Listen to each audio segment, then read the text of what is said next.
Я больше всех, наверное, знаю на новой теме вашего выступления.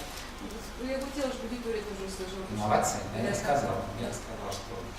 Ну, вам Светлана пришлет приглашение, но еще раз, мне кажется, что это будет мой... Я готов изменить максимум и отдать предпочтение инновациям. Потому что на самом деле оказалось, что инновация – это все. Вот я учил вас тому, как изменить маркетинг, как изменить клиент-ориентированность, сейчас вас научу изменять бизнес. И на самом деле оказалось все очень просто.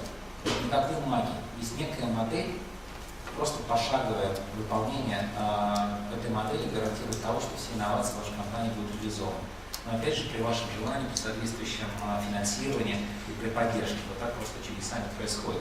Хотя есть вещи, которые можно позволить докрутить самим клиентам. Это шикарно, когда сами клиенты предлагают вам совершенствование, вы просто слышите их и изменяете свой продукт.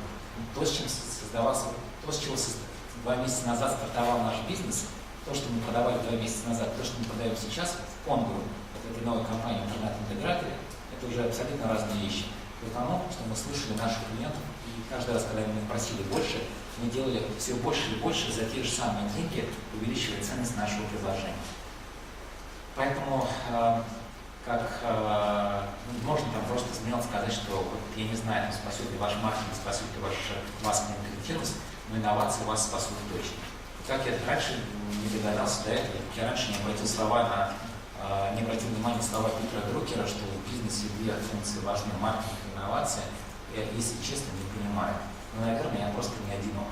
Вряд ли здесь есть человек, который поднимет руку и скажет, что инновации в крови, в плоти, вообще в сознании каждого моего сотрудника.